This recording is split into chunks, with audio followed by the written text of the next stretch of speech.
Low welcome back to my channel code24. मैं हूं सादिक और मैं आज आप लोगों के साथ डिस्कस करने वाला हूं सी प्रोग्रामिंग के एरेस के बारे में। तो दोस्तों मैंने पहले एक वीडियो डाला है एरेस के बारे में, वहाँ पे मैंने फंडामेंटल जितना भी एरेस का है मैंने सब क्लियर कर दिया है। एरे क्या होता है, कहाँ पे एरे का यूज़ होता है, वन डायमेंशनल एरे कैसे हम लोग यूज़ कर सकते हैं, मैंने सारा कुछ मैंने वहाँ पे आप लोगों को सिखा दिया है। तो ये जो वीडियो है, प्रीवियस वीडियो में मैंने एक आप लोगों को असाइनमेंट दिया था, तो उसी असाइनमेंट को इस वीडियो में हम लोग करने वाले हैं। दोस्तों असाइनमेंट ये था हमारा कि हम लोग ने फॉर लूप का इस्तेमाल करके एक एरे के अंदर हम लोग ने डाटा को कुछ एंटर किया था। ठीक है, अभी हम लोग उसी फॉर लूप को यूज़ करके हम लोग अभी क्या करने वाले हैं, एरे का डाटा को डिस्प्ले करने वाले हैं। ठीक है, तो चलिए वीडियो को शुरू करते हैं। तो दोस्तों अगर आप लोगों ने प्रीवियस वीडियो नहीं देखा तो link description and I button पे मिल जाएगा, वहाँ पे जाके आप लोग इस वीडियो को देख सकते हैं। एंड अगर आप लोगों ने अभी तक इस प्लेलिस्ट को एक्सेस नहीं किया तो दोस्तों इस चैनल को सब्सक्राइब करके इस प्लेलिस्ट को एक्सेस कर लीजिए, क्योंकि बहुत काम का कंटेंट आप लोगों का यहाँ पे मैं डालने वाला हूँ। कोडिंग के साथ साथ, प्रोग्रामिंग के साथ साथ बहुत सारा टेक्निकल नॉलेज मैं यहाँ पे शेयर करता हूँ दोस्तों। तो चलिए दोस्तों हम लोग अभी चलते हैं कोड एडिटर पे। एंड प्रीवियस जो क्लास था हमारा उसमें हम लोग ने क्या किया था, थोड़ा एक ओवरव्यू ले लेते हैं। ठीक है, तो प्रीवियस क्लास में हम लोग ने क्या किया था, यहाँ पे इंट एक एरे डिक्लेयर कर दिया था जो कि है जिसका साइज़ है 3। ओके, मतलब 3 साइज़ का एक एरे, तो उसके अंदर हम लोग कितना 3 वेरिएबल को स्टोर कर सकते हैं। ठीक है, तो उसी 3 वेरिएबल को हमने यहाँ पे फॉर लूप का इस्तेमाल करके मैंने यहाँ पे वो 3 वैल्यू इंडेक्स के अंदर मैंने वैल्यू डाल दिया था। ठीक है, एंड मैंने क्या किया था कि देखिए अगर 3 इंडेक्स रहता है तो वो इंडेक्स क्या क्या होता है, 0 होता है, 1 होता है एंड 2 इंडेक्स होता है। तो मैंने यहाँ पे फॉर लूप का इस्तेमाल करके वो तीनों वैल्यू डाल दिया। अभी मैं मैन्युअली उसको प्रिंट कर रहा था। मैन्युअली प्रिंट करने का मतलब क्या है, मुझे पता है कि 0 इंडेक्स पे डाटा है, 1 इंडेक्स पे डाटा है, 2 इंडेक्स है वहाँ पे डाटा है। तो मैंने क्या किया, उसी इंडेक्स का डेटा को डिस्प्ले कर दिया। तो ये भी आप लोग कर सकते हैं, कोई इशू नहीं है। लेकिन प्रॉब्लम क्या होता है दोस्तों, जब आप लोगों को 50, 100, 1000, 2000 डेटा को रिप्रेजेंट करना होता है, डिस्प्ले करना होता है, तब मुश्किल हो जाता है। क्योंकि आपको 100 लाइन को अगर प्रिंट करना है, मतलब 100 स्टूडेंट का डेटा अगर आप लोगों को डिस्प्ले करना है, तो आप लोग क्या करोगे, ऐसे 100 बार आपको प्रिंट टाइप करना पड़ेगा। तो एक ही बात को बार बार आप लोग रिपीट कर रहे हो। तो इसीलिए क्या होता है दोस्तों, जब हम लोग कुछ भी बार बार रिपीट करते हैं तो प्रोग्रामिंग में ये बिल्कुल रिकमेंडेड नहीं होता है। ठीक है, एक कॉन्सेप्ट होता है dry, do not repeat yourself. ठीक है, तो उसी को हम लोग क्या करेंगे, अप्लाई करेंगे एंड हम लोग फॉर लूप या फिर कोई भी लूप इस्तेमाल करेंगे। हाँ, पर्सनली मुझे फॉर लूप बहुत पसंद है। अगर आप लोग चाहते हो कि वाइल लूप इस्तेमाल करके करोगे फिर भी कर सकते हो, डू वाइल लूप इस्तेमाल करोगे तो फिर भी कर सकते हो। ठीक है, तो मैं यहाँ पे वो थोड़ा ये वाला जो कंसेप्ट था कि फॉर लूप इस्तेमाल करके हमने कैसे एरे के अंदर डाटा को डाला, मतलब इनपुट को मैंने डाला, तो ये मैं थोड़ा आप लोगों को क्लियर कर देता हूँ, क्योंकि थोड़ा कमेंट भी आया था इसके ऊपर। तो चलिए इसको मैं अभी यहाँ पे डिस्कस करते हैं। ठीक है, तो अब देखिए यहाँ पे क्या होता है कि फॉर लूप का इस्तेमाल करके मैंने यहाँ पे, चलो कोड को डायरेक्टली कॉपी कर लेते हैं, यहाँ से कॉपी कर लेंगे एंड यहाँ पे कोशिश करते हैं डिस्प्ले करने का। चलिए, तो हमने डायरेक्टली इसको कॉपी करके यहीं पे पेस्ट कर दिया। तो इसको हम लोग अभी समझते हैं। तो हमने क्या किया, पहले जब हमने यहाँ पे एको मतलब 3 इंडेक्स देके डिक्लेयर कर दिया था, से एरे ऑफ साइज 3, तो यहाँ पे हमारा क्या हो गया, जो 3 इंडेक्स क्या आएगा, एक आएगा हमारा A0, ठीक है, दूसरा वाला क्या आएगा A1, उसके बाद तीसरा वाला क्या आएगा A2।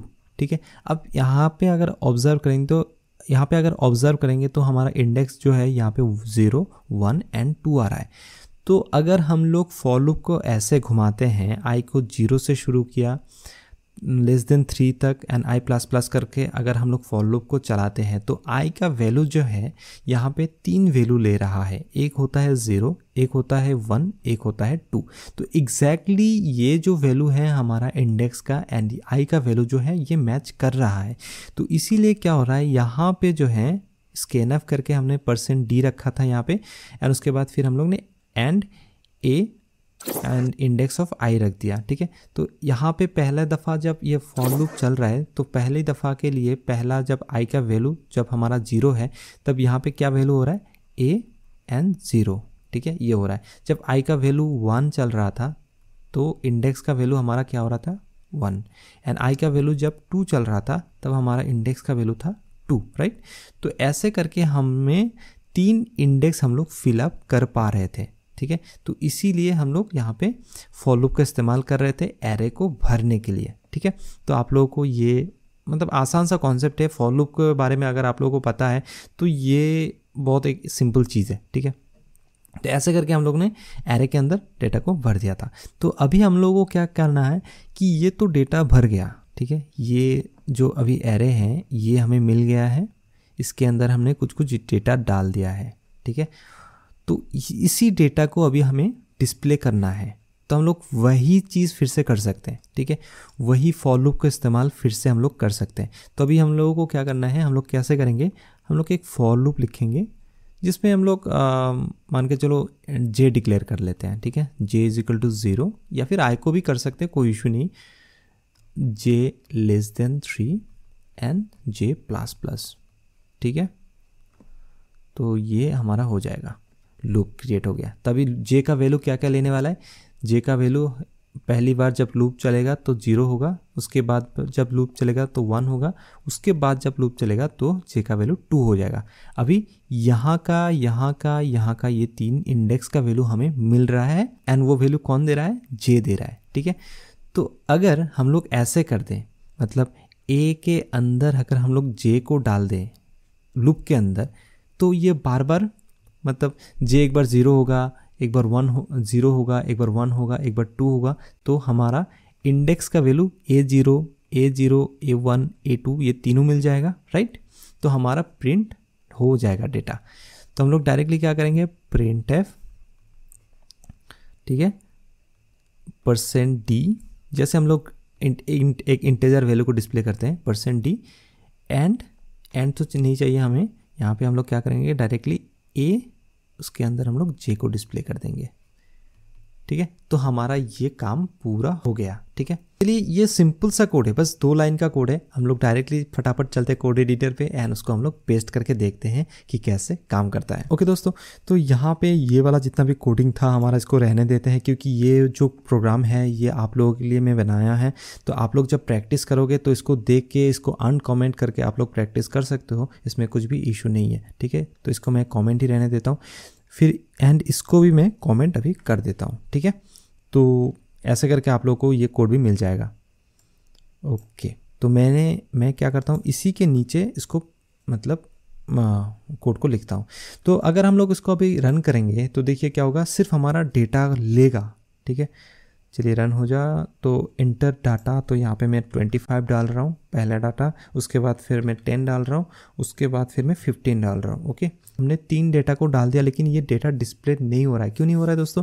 क्योंकि हमने इसको डिस्प्ले ही नहीं करवाया। यहाँ पे जो भी डिस्प्ले करने का कोड था मैंने यहाँ पे कमेंट कर दिया, तो ये डिस्प्ले नहीं हो पाया। ओके, तो हम लोग यहाँ पे क्या करेंगे, अभी फॉर लूप का इस्तेमाल करेंगे। तो फॉर लूप हमने कर दिया, तो हमने आई को भी इनिशियलाइज कर सकते हैं, लेकिन मैं यहाँ पे इंट जे ले लूँगा, ठीक है। तो इसी लाइन पे मैं इसको इनिशियलाइज भी कर दिया, डिक्लेयर भी कर दिया। अगर आप लोग चाहते हैं कि इसके नीचे यहाँ पे इंट जे करना चाहते तो कर सकते, कोई इशू नहीं है, लेकिन यहाँ पे मैं एक लाइन को कम कर रहा हूँ। ओके, एंड उसके बाद फिर जे लेस देन 3, जैसे हमने यहाँ पे ये वाला कोड को डाला था ना। चलिए इसी को मैं कॉपी कर लेता हूँ, ठीक है, इसी को मैं कॉपी कर लेता हूँ, इसको मैं पेस्ट कर दिया एंड ओके। देन आई के जगह पे मैं क्या करता हूँ, जे को कर देता हूँ, राइट, कोई इशू नहीं है। तो हम लोग लूप को स्टार्ट करते हैं। तो स्टार्ट करने के बाद यहाँ पे देखिए क्या होगा, हमें सिर्फ ये वाला प्रिंट एफ स्टेटमेंट चाहिए, हमें स्कैन एफ अभी नहीं चाहिए, सॉरी। इसको हम लोग कॉपी कर लेते हैं एंड यहाँ पे पेस्ट कर देंगे। तो प्रिंट एफ हमें क्या चाहिए, यहाँ पे %d, ओके, एंड वो एक नेक्स्ट लाइन पे आना चाहिए, या फिर मैं एक स्पेस डाल देता हूँ। उसके बाद फिर हमारा क्या होगा, a, एंड इसके अंदर इंडेक्स वैल्यू क्या होगा, j होगा यहाँ पे, राइट। तो अभी हमारा ये प्रिंट हो जाएगा, ठीक है। अभी देखिए यहाँ पे क्या हो रहा है, j 3 बार चल रहा है एंड तीनों का तीनों इंडेक्स हमें मिल रहा है एंड ये प्रिंट कर देगा। चलिए इसको रन करके देखते हैं क्या होता है यहाँ पे। तो मैं यहाँ पे पहला वाला वैल्यू दे रहा हूँ 25, नेक्स्ट वाला दे रहा हूँ 10 एंड थर्ड वाला दे रहा हूँ 15। तो हमारा 25, 10 एंड 15 हमारा डिस्प्ले हो रहा है दोस्तों। तो देखिए कितना सिंपल है। अगर आप लोग चाह रहे हो, अगर आप लोग देखना चाहते हो कि कौन सा इंडेक्स पे आप लोग का कितना वैल्यू स्टोर हो रहा है तो वो भी आप लोग देख सकते हो, ठीक है। तो उसके लिए मैं क्या करूँगा, यहाँ पे ए इंडेक्स के अंदर मैं यहाँ पे किसको डाल दूँगा, %d को डाल दूँगा, ठीक है। %d इक्वल टू मैं यहाँ पे %d डाल दे रहा हूँ एंड यहाँ पे मैं एक न्यू लाइन डाल रहा हूँ, ओके। तो ये वाला पहला वाला जो %d है ये हमारा कौन सा वैल्यू है, j है, राइट, j है। एंड नेक्स्ट वाला जो %d है ये हमारा इंडेक्स का वैल्यू है। तो हम लोग यहाँ पे एक कॉमा डाल देंगे। तो देखिए यहाँ पे हमारा ये वाला %d क्या है, j का वैल्यू है एंड ये वाला %d हमारा इंडेक्स का वैल्यू है। तो अभी हमारा क्लियरली आप लोगों के सामने डिस्प्ले हो जाएगा कि किसके अंदर कौन सा वैल्यू है। तो हम लोग फिर से डालते हैं 25, 10 एंड 15, इसको एंटर करते हैं। तो देखिए दोस्तों कितना इजीली आप लोगों के सामने ये सारा कुछ डिस्प्ले हो गया। एंड बिल्कुल ए 0 इंडेक्स पे 25 है, ए का 1 इंडेक्स पे 10 है एंड ए का 2 इंडेक्स पे 15 है। तो होपफुली दोस्तों ये वीडियो आप लोगों को क्लियर हो गया है। अगर आप लोगों का मन में कोई भी डाउट है इस वीडियो को लेकर तो आप लोगों के सामने कमेंट बॉक्स खुला है, तो बिंदास जाके वहाँ पे आप लोग कमेंट कर सकते हैं, कोई इशू नहीं है। मैं हर एक कमेंट को देखता हूँ एंड कमेंट का रिप्लाई भी कर दूंगा। तो मिलते हैं फिर अगली वीडियो में। Till then this is Sadiq signing of.